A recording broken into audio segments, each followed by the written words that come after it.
I have no doubt you know what it's like to be a minority. Many people know what that feels like, but you most definitely.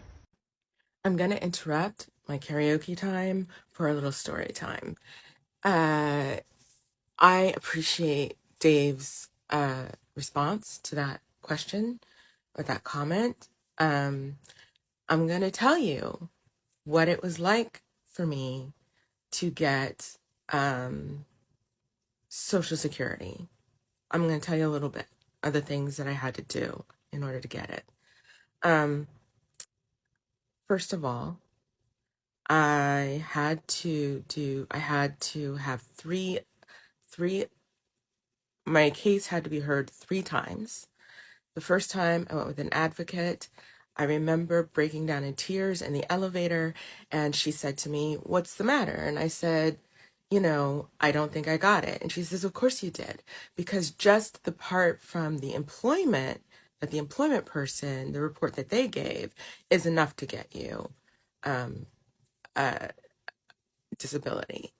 But I looked at the judge's face when he came into the room, and I knew that if I'd looked like my name was Lily and not like I was named after Maya Angelou, that he would be responding to me very differently.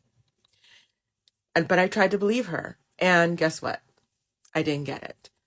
The second time I went with a lawyer, and so we're talking a couple of years in. 2 years of housing insecurity, moving around, losing health. So go in with a lawyer, and the lawyer says to me, and the judge comes in, and I think he has made his decision already. I'm in the elevator with my lawyer, and I say, "I feel like he made his decision already." And he's like, he sort of gives a slow nod and says, "Yeah, I got that too. But, we proved our case. We had so much medical evidence. It'll be fine. Let's hope, I'm sure it'll be fine." Get denied again. Try to read and I'm on the phone with my attorney when I get the decision back, and it doesn't make sense. And I'm thinking it doesn't make sense at first because I'm confused, like I'm having some kind of like ME/CFS fibrobrain situation going on. And he said, "No, it doesn't make sense." And there were all these silences in our conversation, these things that we were not saying. We were not saying that the judge was a racist. So we go before we take the next step to get the case heard again, right? This time, they bar the judge from hearing my case again. And this is another few years of housing insecurity, another few years of my health declining. And I decide, I hear about this stress test that you can do because I want every chance where you do a 2-day, stress test.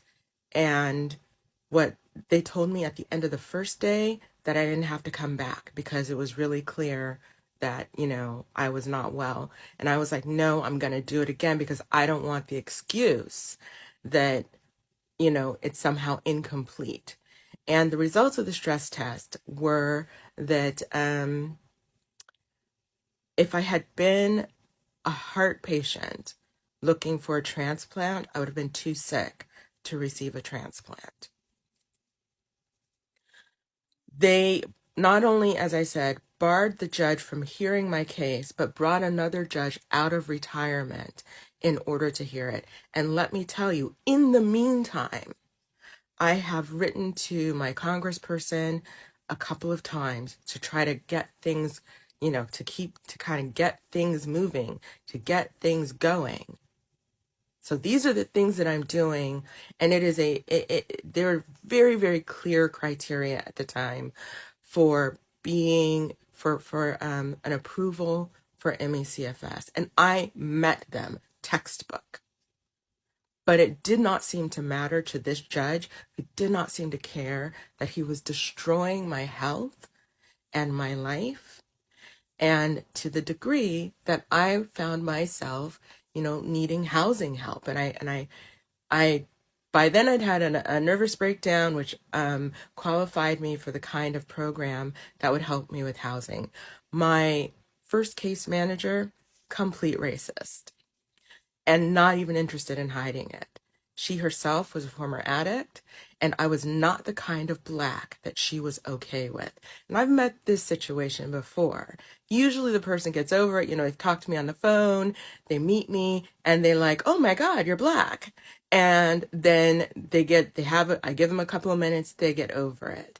So one of the things she says to me is like, so what's wrong with you? And I say, CFS. Oh, I heard that was fake.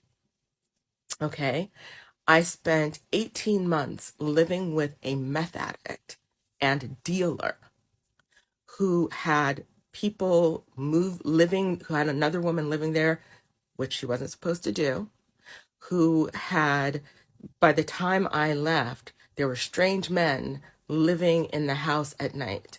They would show up around dusk, and the first thing I knew of it was I ran into one of them on the way to the bathroom at 1:30 in the morning. Same case manager, right? Not a racist, of course not. And again, I'm multiple times trying to get help from my congressperson. They're doing the best they can. Finally get seen by this judge. Finally get the approval. 6 months later, 8 months later, I still don't have a check. I decided to move in with my mother because the situation in the apartment had become too scary. And even though I had continued to make complaints to the housing company, there was no drug paraphernalia out to be seen. Now, this woman, who is a complete addict and dealer, she's having a very easy time. She would leave the house and leave the door open. People would be knocking on the door day and night. I remember answering the door one time at 3 a.m. This guy on the other side, clearly not well, and discovered that the door was unlocked. Would I have been dealing with all of this if I had been white? I don't think so. It got to a point I was pretty close to unaliving myself. I ended up writing a letter to the White House because while my case had been approved, I still had not received any money. So I wrote to the First Lady, and the next thing that happened was I got a phone call from a crisis center who did their best to kind of keep track of me. And finally, within weeks, I had a check.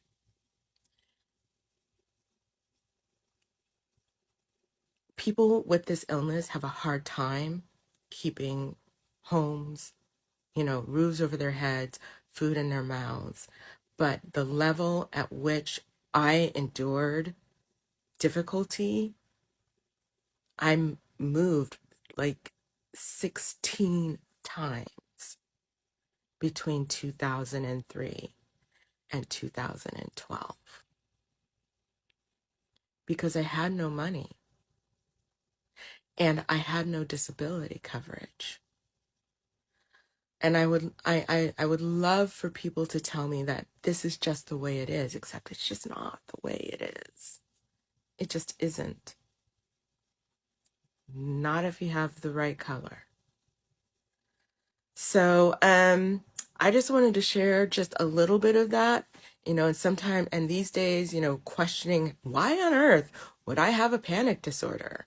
I mean, what's wrong? I feel fine. Well, all of this stuff happened to me. All of this stuff happened, and I mostly dealt with it by cutting it off in my head and just sort of moving on. But apparently, like they say, the body keeps the score.